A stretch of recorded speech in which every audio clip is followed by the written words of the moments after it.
नमस्ते। ये आकाशवाणी आहे। हाणे तव्हीं अनिल वंजाणी खां ॿुधंदा सिंधीअ में ख़बरूं। सभ खां अवल ख़ास ख़बरूं। बिहार जो मुख्यमंत्री सम्राट चौधरी अॼु पंहिंजी कैबिनेट जो विस्तार कंदो। प्रधानमंत्री नरेंद्र मोदी ऐं गृह मंत्री अमित शाह सां गॾु ॿिया घणेई बर्ख मंत्री हिन कार्यक्रम में हिसो वठंदा। केरलम जा नवां चूंडियल कांग्रेस एमएलए अॼु तिरुवनंतपुरम में पार्टी नेता जी चूंड कंदा। समूरो राष्ट्र अॼु ऑपरेशन सिंदूर जी पहिरीं सालगिरह मल्हाए रहियो आहे। ओलह बंगाल जे उत्तर 24 परगना में बीजेपी नेता शुभेंदु अधिकारीअ जे क़रीबी साथी चंद्रनाथ रथ जो हमलावरनि गोली हणी क़तल करे छॾियो आहे। अमरीका ईरान ओलह एशिया में जारी जंग खे ख़त्म करण वास्ते जल्द हिक समझौते ते राज़ी थींदा। आईपीएल क्रिकेट में अॼु लखनऊ सुपर जायंट्स जो मुक़ाबिलो रॉयल चैलेंजर्स सां थींदो। मैच लखनऊ में शाम 7:30 बजे खां शुरू। हाणे ख़बरूं तफ़सीलवार ॿुधंदा। बिहार जो मुख्यमंत्री सम्राट चौधरी अॼु पंहिंजी कैबिनेट जो विस्तार कंदो। घणेई मंत्री उहिदे ऐं राजदारीअ जो कसम खणंदा। कसमनामे जी रस्म वारे कार्यक्रम में प्रधानमंत्री नरेंद्र मोदी, मरकज़ी गृह मंत्री अमित शाह सां गॾु एनडीए मुहाज़ जा बर्ख मंत्री बि हिसो वठंदा ऐं इहो कार्यक्रम पटना जे गांधी मैदान में मंझंदि 12:10 ते थींदो। कुझु नवां चेहरा बि हिन कैबिनेट में शामिल थी सघनि था, जंहिंमें निशांत कुमार जे नाले ते बि गौर कयो पियो वञे। केरलम जा नवां चूंडियल एमएलए मेंबर अॼु तिरुवनंतपुरम में पार्टी नेता जी चूंड कंदा। अॼु समूरो मुल्क ऑपरेशन सिंदूर जी पहिरीं सालगिरह मल्हाए रहियो आहे। गुज़िरियल साल 7 मई ते भारत ऑपरेशन सिंदूर जो आगाज़ कयो। हिकु रिपोर्ट।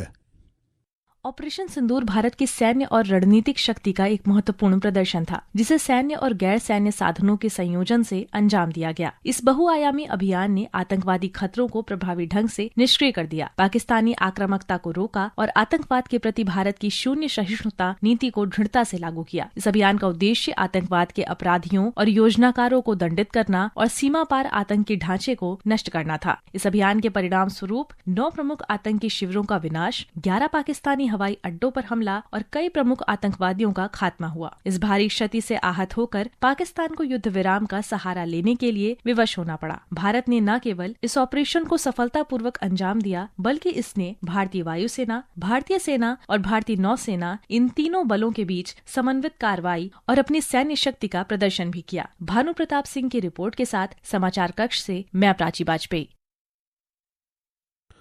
भारतीय फ़ौज ऑपरेशन सिंदूर जी पहिरीं सालगिरह ते हिकु ख़ासि वीडियो जारी कयो आहे।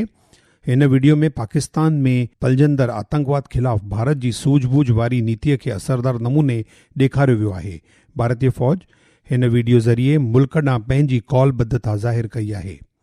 बचाव मंत्री राजनाथ सिंह ऑपरेशन सिंदूर जी पहिरीं सालगिरह ते हथियारबंद फ़ौज जी बहादुरी ऐं बलिदान खे नमन कयो। ओलह बंगाल जे उत्तर 24 परगना ज़िले जे मध्यम ग्राम में भारतीय जनता पार्टी नेता शुभेंदु अधिकारीअ जे नज़दीकी साथी चंद्रनाथ रथ जो गोली मारे क़तल कयो वियो। ॿुधायो थो वञे त गुज़िरियल राति दोहरिया इलाइक़े में बाइक सवार हमिलो कंदड़नि उन जी कार ते फायरिंग कई। नाज़ुक हालत में उन खे अस्पताल पहुचायो वियो, जिते डॉक्टरनि उन खे मुअल पधिरो कयो। हिन हमले में उन जो ड्राइवर बुद्धदेव बेरा बि ज़ख़्मी थियो आहे ऐं उन जी हालत बि नाज़ुक ॿुधाई थी वञे। अमरीका ईरान विच में तनाव घटाइण वास्ते मज़ाक़रात जो दौर ॿीहर शुरू थींदो। इन सां जंग जल्द सुलह में तब्दील थियण जा इम्कान आहिनि। इन सिलसिले में मिलियल अहवाल मुताबिक़ शुरूआती समझौते लाइ खाको तयारु कयो पियो वञे, जंहिं ते ॿई पख चर्चा करे रहिया आहिनि। ही ख़बरूं तव्हां आकाशवाणीअ तां ॿुधी रहिया आहियो। ही ख़बरूं तव्हां असांजी YouTube channel AIR news Gujarat तां बि ॿुधी सघो था। वधीक ख़बरुनि जी तफ़सील लाइ तव्हां असांजी वेबसाइट newsonair.gov.in खे फॉलो करे सघो था। वियतनाम जो राष्ट्रपति तो लाम पंहिंजे 3 ॾींहंनि जे भारत दौरे तहत अॼु मुंबई पहुचंदो। इन खां अॻु श्री लाम काल्ह नई दिल्लीअ में प्रधानमंत्री नरेंद्र मोदीअ सां ख़ासि बाइमी मुलाक़ात कई। ॿिन्ही अॻवाननि जी बैठक में 13 करारनामनि ते सही सिक्का कया विया। भारत और वियतनाम का बायलैटरल ट्रेड पिछले 1 दशक में डबल होकर $16 बिलियन तक पहुंच चुका है। 2030 तक इसे $25 बिलियन तक पहुंचाने के लिए हमने आज कई महत्वपूर्ण निर्णय लिए हैं। भारत के एग्रीकल्चर, फिशरीज और एनिमल प्रोडक्ट्स का भी वियतनाम तक एक्सपोर्ट और सुगम होने जा रहा है। हमने भारत आसियान ट्रेड एग्रीमेंट आईटीगा को वर्ष के अंत तक अपडेट करने पर भी सहमति बनाई।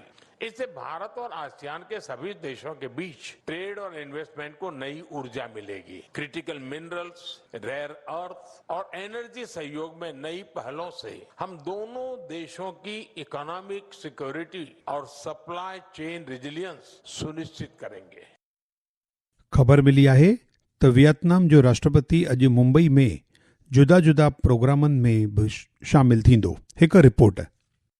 वियतनाम के अध्यक्ष तोलाम का मुंबई का एक दिवसीय दौरा नेशनल स्टॉक एक्सचेंज से शुरू होगा, जिसमें अध्यक्ष लाम द्वारा रिंग द बेल सेरेमनी भी शामिल है। इसके बाद वे महाराष्ट्र के मुख्यमंत्री देवेंद्र फडणवीस से मुलाकात करेंगे। बाद में राष्ट्राध्यक्ष तोलाम मुख्यमंत्री फडणवीस के साथ भारत वियतनाम व्यापार मंच में भाग लेंगे। यात्रा के अंतिम चरण में राष्ट्राध्यक्ष तोलाम लोक भवन में महाराष्ट्र के राज्यपाल से मुलाकात करेंगे। वियतनाम के राष्ट्राध्यक्ष की भारत की वित्तीय राजधानी मुंबई की यात्रा दोनों देशों के बीच बढ़ते रणनीतिक और आर्थिक सहयोग के परिप्रेक्ष्य में महत्वपूर्ण है। संगीता गोडबोले, आकाशवाणी न्यूज, मुंबई। राष्ट्रपति द्रौपदी मुर्मू काल्ह शाम राष्ट्रपति भवन में वियतनाम जे राष्ट्रपति तो लाम जो स्वागत कयो। राष्ट्रपतिअ उन जे सम्मान में दावत जो बि आयोजन कयो। मरकज़ी माली मंत्री निर्मला सीतारामन काल्ह नई दिल्लीअ में वियतनाम जे माली मंत्री नो वन तुआन सां मुलाक़ात कई।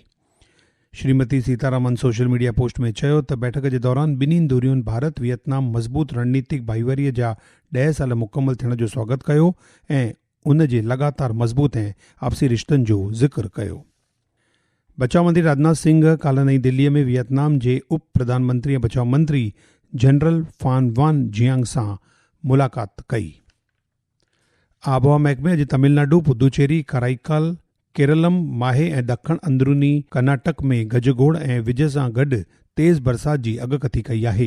विभाग अंडमान ऐं निकोबार, उपबेट, आंध्र प्रदेश, बिहार, छत्तीसगढ़, कोंकण, गोवा, विच महाराष्ट्र, मध्य प्रदेश ऐं मराठवाड़ में बि तेज़ हवाउनि जे हलण जा आसार ज़ाहिर कया आहिनि।